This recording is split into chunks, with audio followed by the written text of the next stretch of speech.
Ja, herzlich willkommen zu diesem kleinen Tutorial zum Thema Spur Z, Digitalisierung. In meinem Fall, weil es so schön ist und so gut passt mit der Märklin Mobile Station 2. Und das wird jetzt das erste Video einer Reihe von Videos zum Thema Spur Z. Also ich bin jetzt seit einem Jahr dabei und werde euch so ein bisschen mitnehmen auf die Reise, was ich gelernt habe und was ich vielleicht auch im Nachhinein anders machen würde, wenn ich in das Thema nochmal genauso reinstarten würde. Und da starten wir mit einem Thema, was mich jetzt relativ lange beschäftigt hat und wo ich im Nachhinein sage, ich hätte damit schon direkt letztes Jahr eigentlich beginnen sollen, ohne dass mir das so bewusst war. Ich habe damals einen Teil dieser Anlage in einem relativ Grundzustand geerbt, quasi diesen Teil mit ein paar verlegten Gleisen plus einem ganzen Schrank an Zubehör. Und neben dem ganzen Fuhrpark wurde das Ganze natürlich bedient mit so klassischen Handreglern, und zwar genau diese beiden hier, die ich nochmal hingelegt habe. Und wenn ihr ähnlich jetzt in das Thema reinstartet, also nicht alles neu kauft, dann habt ihr auch eine Anlage oder zumindest ein Startset, das ist entweder mit so einem braunen Regler hier, den gibt es auch noch in der Version 0.5. Da steht quasi dann hier 0.5, das ist das, was im Startset mit dabei war. Ist inhaltlich eigentlich das gleiche, der hat ein ganz bisschen mehr Leistung, glaube ich, aber kein Unterschied. Oder halt wirklich diesen ganz klassischen blauen Reglern, die dann hier noch bis 250 gehen. Ihr seht also, das ist hier oben der Trafo 37670 für damals 220 Volt, bei ungefähr 50 Hertz ausgelegt. Gibt 2 bis 8 Volt, das ist wichtig. Und hat als zweites dann nochmal 10 Volt bei 6 Volt Ampere. So. Das erstmal als Grundlage. Wenn ihr also mit so einer Spur Z startet, dann kennt ihr das. Ihr dreht am Regler und das gibt dann hier vorne auf die Anschlüsse braun und rot eine Spannung und das fließt wiederum dann zum Gleis an die beiden Anschlüsse, das heißt also an die beiden verschiedenen Leiter hier. Und sobald diese Spannung dann anliegt, die ihr hier mit diesem Regler dreht und regelt von der Höhe her, bis eben maximal in dem Fall 8 Volt oder minimal 2 Volt, dann fährt die Lok los in eine Richtung. Warum tut sie das? Es liegt eine Spannung an diesen beiden Anschlüssen, die geht an die Schiene, auf die beiden Schienen und darüber fließt dann ein Strom in die kleine Lok, direkt in den Motor. Das heißt also, da ist quasi in der Lok nichts weiter verbaut, nur ein paar Stellen, die an den Motor leiten und von da geht es dann direkt in die Bewegungsenergie aus dem Strom. Wenn ihr dann mehr als ein Startset habt, werdet ihr irgendwann an den Punkt kommen, dass ihr vielleicht mehrere Loks steuern wollt. So, und das hat man früher in dieser analogen Welt ganz, ganz klassisch gemacht. Dann hat man das Gleis getrennt. Das heißt, da gibt es dann solche Trennstellen. Und wenn ihr mal hinschaut, seht ihr hier diese kleinen schwarzen Stücke und dazwischen seht ihr, dass jeweils in den Gleisen jeweils etwas fehlt. Das sind diese sogenannten Trennstücke. Die werdet ihr auch auf der Anlage, wenn ihr mehrere solche von diesen Steuergeräten habt, so wiederfinden. Und dann gibt es verschiedene Einspeispunkte, jetzt hier in dem alten Teil der Anlage hier ein und dort unter der Brücke, die jeweils angeschlossen waren an diese beiden Regler hier. Und dann konnte man quasi 2 Züge gleichzeitig steuern und der eine konnte in die eine Richtung fahren, der andere in die andere Richtung. Sollte jetzt ein Zug wechseln, zum Beispiel hier an der Weiche, von hier nach da, also über diese Trennstelle, musste man darauf achten, dass beide Regler möglichst gleich in die gleiche Richtung eingestellt waren, damit die Lok da überhaupt rüberfahren konnte. So. Das funktioniert auf so einer relativ kleinen Anlage, wenn man sagt, ich möchte eigentlich nur mit 2 Zügen fahren, einigermaßen problemlos. Sobald man dann allerdings einen dritten Zug oder eine dritte Lok hat, die man irgendwo hinstellen möchte, wird das schwierig. Dann muss man nämlich noch eine Lösung weitergehen. Das kann ich euch hier drüben mal so grob zeigen. Dann müsst ihr einzelne Gleisabschnitte, also hier diese beiden Gleise, das sind diese beiden hier, müsst ihr dann vom Strom trennen. Und das kann man auch machen, indem man zum Beispiel hier wieder so eine komplette Trennstelle ansetzt und dann das Gleis eben über so einen Verbinder daran hängt. Oder es gibt eben auch spezielle Trenngleise von Märklin. Das seht ihr jetzt da zum Beispiel, da ist nur eine der beiden Gleisleiter quasi hier unterbrochen und der andere geht durch. Von der Funktion her beides sehr, sehr ähnlich. Beim einen ist es halt so, dass ich beide Gleise unterbreche und beide Stromkreise wieder oder den Stromkreis wieder schließen muss komplett. Beim anderen ist es so, dass ich eben nur eins von beiden unterbreche. Effekt ist derselbe. Wenn man dann quasi das Ganze abschaltet, zum Beispiel über so einen kleinen Schalter hier, fährt die Lok nicht weiter.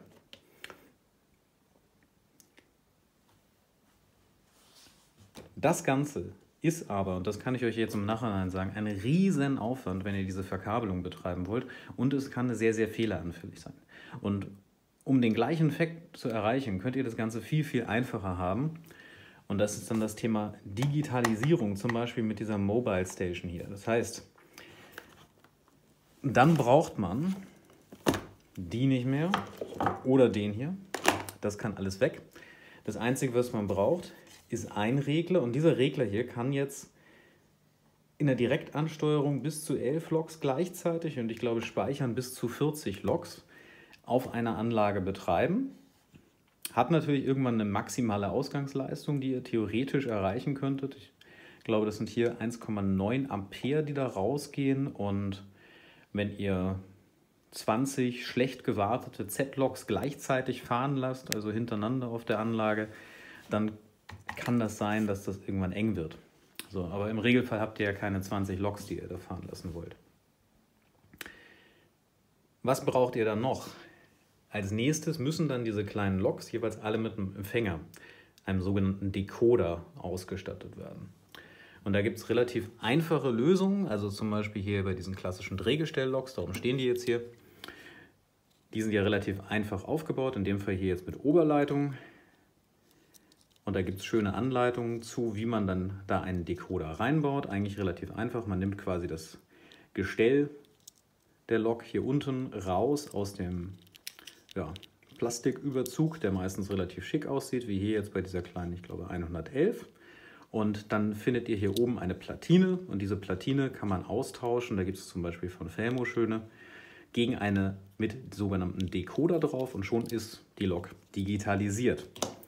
Dann muss man noch eine Adresse einstellen und solche Sachen, dass sie auch weiß, wann sie angesprochen wird.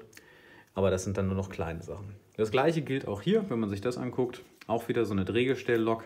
Da habe ich quasi hier unten ein langes Stück Lok und habe hier oben wieder eine Plastikabdeckung, die jetzt hier eine schöne V200 darstellt. Gleiches Prinzip.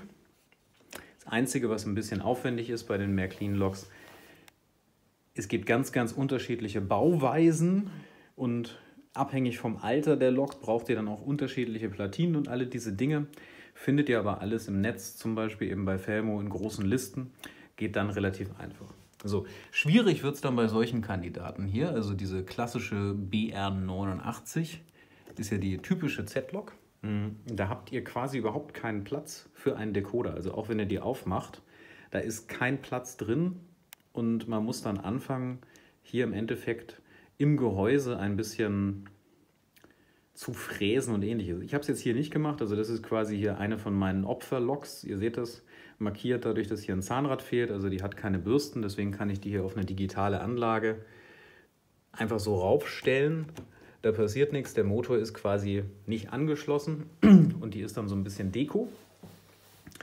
Und im Gegensatz dazu seht ihr hier jetzt eine digitalisierte Dampflok, eine P10 ist das und da kann man das fast nicht erkennen, aber unter dem Dach hier hinten findet ihr einen Decoder und der muss dann angelötet werden und das ist relativ aufwendig. Das heißt, wenn ihr mit dem Thema Digitalspur Z startet, konzentriert euch erstmal hier auf solche schönen Drehgestell-Loks, damit kann man wunderbare Sachen machen. Die haben bei der Spur Z aufgrund des geringen Gewichts auch die beste Zugkraft, interessanterweise, weil sie halt ihr gesamtes großes Gewicht auf nur 4 angetriebene Achsen legen. Und im Vergleich dazu ist es dann so, dass bei so einer Dampflok hier, ihr seht das jetzt hoffentlich in dem Video so ein bisschen, die hat ganz, ganz viele Achsen und dann noch einen Tender, den sie sowieso nochmal ziehen muss. Das sorgt dafür, dass die Traktion einfach schlechter ist. So, wenn ihr das habt, dann können eure Loks schon mal empfangen. Und dann braucht ihr noch eine sogenannte Zentrale und einen Handregler, wie es so schön gesagt wird. Der Handregler, den seht ihr jetzt hier, in meinem Fall die Mobile Station. Und die Zentrale, die steckt hier drunter, die schauen wir uns gleich an, das ist die Gleisbox. Wenn ihr das habt, ist natürlich die große Frage, wie schließe ich das an? Und da gibt es eine Sache, die ihr erstmal beachten müsst. Wenn ihr so eine Anlage übernommen habt oder angefangen habt und ihr verwendet diese klassischen Anschlussgleise von Märklin, die haben alle einen sogenannten Kondensator drin. Der muss vorher entfernt werden. Das heißt, auch in der bestehenden Anlage, die müssen alle raus. Die stören den Digitalstrom. Und ihr seht das jetzt hier, das sieht so ein bisschen komisch aus da. Hier fehlt nämlich ein Stück. Ich habe mir das ganz einfach gemacht. Ich habe so einen klassischen Schneider einfach genommen und habe hier jeweils auf der einen und der anderen Seite einmal reingeschnitten. Und dann habt ihr den Kondensator in der Hand. Ist jetzt nicht die feine englische Art, eher so quick and dirty, weil ich natürlich dann digital losfahren wollte, aber funktioniert wunderbar. Also, auch wenn ihr diese Anschlussgleise nicht verwendet und die stecken irgendwo in der Anlage auf jeden Fall all diese Kondensatoren raus. Und dann könnt ihr theoretisch loslegen. Das einzige Problem ist, es gibt für Spur Z keine speziellen Anlagen im digitalen Bereich. Das heißt, die sind alle für größere Spurweiten und für größere Loks ausgerüstet. Heißt, die bringen auch deutlich mehr Strom auf das Gleis als diese 8 Volt, beziehungsweise bei den neuen Z-Transformatoren 10 Volt, die wir eben gesehen haben. Ist erstmal grundsätzlich gar nicht schlimm, weil dadurch, dass ihr diese Decoderplatine hier drin habt, läuft der Strom quasi nicht von den kleinen Rädchen hier unten direkt zum Motor, sondern erstmal zu dieser Decoderplatine. Und diese Decoderplatine sagt dann dem Motor, wie viel Strom er bekommt. Heißt, selbst mit zu viel Spannung auf dem Gleis sagt der Decoder der Lok, wenn ihr nicht voll aufdreht, fahr mal erstmal ganz langsam. Kommt also nicht so viel Spannung auf den Motor.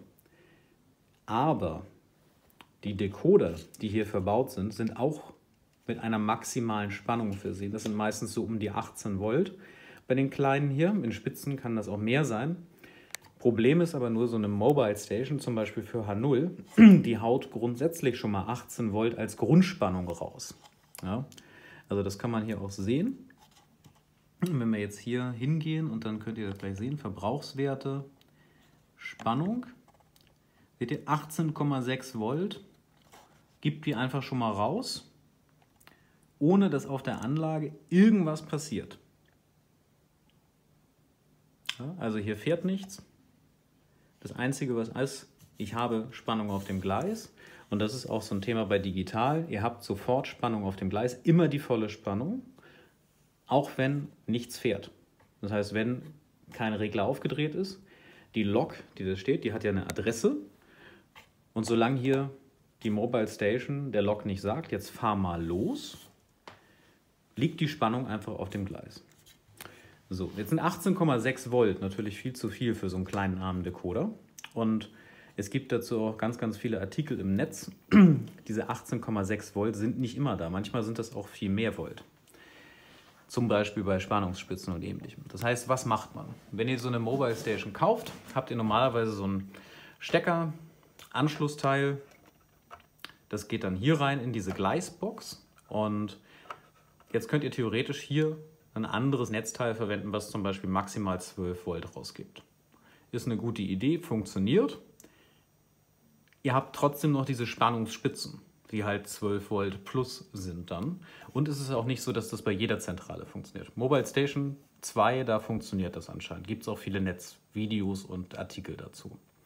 So, der zweite Anschluss, das ist das Kabel, was dann zu der Mobile Station geht. Und das hier ist die eigentliche Zentrale. Und hier gehen zwei kleine so Mini-Kabel raus. Braun und rot. Und die wandern jetzt bei mir hier in einen sogenannten DSR. Das ist ein Digital-Spannungsregler rein. So, gehen hier unten rein, da steht über Kopf jetzt Schiene in und hier oben dann Schiene out. Das ist quasi der Ausgang. Und was macht jetzt dieser DSR? Der begrenzt die Spannung, das könnt ihr hier auch sehen. Hier gibt es quasi so eine Einstellung, wie viel Volt das sind. Und da kann man hier an diesem kleinen Drehregler einstellen, wie viel Volt maximal auf die Anlage gehen. In meinem Fall ist das jetzt hier knapp über 12 eingestellt, weil ich auch noch ein bisschen Verluste habe auf dem ganzen Weg. Und alles ist gut. Grün heißt hier, das Ganze funktioniert und läuft. Und solange das hier unten nicht doll leuchtet, ist auch die Temperatur in Ordnung. Das Ganze bekommt ihr im Netz, ist von AW Hübsch aus Österreich, denke ich, von der Entwicklung her. Kostet 46 € ungefähr. Und hier diese Märklin Mobile Station mit der Gleisbox und allem, was ihr sonst noch dazu braucht, bekommt ihr für knapp über 100 bei eBay zum Beispiel, wenn es neu ist. Gebraucht natürlich deutlich günstiger. So, das heißt also, das Kabel hier, was normalerweise direkt ans Gleis gehen würde, geht in den DSR.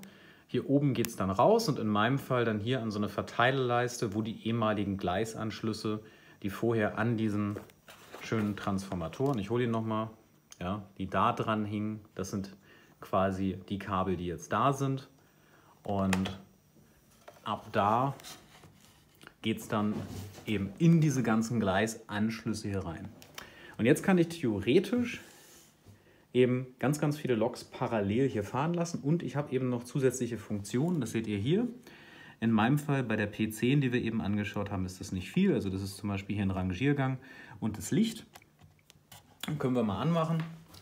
Und für alle analogen Zettler ein Wunder. Wer schon digital fährt, kennt das nicht anders.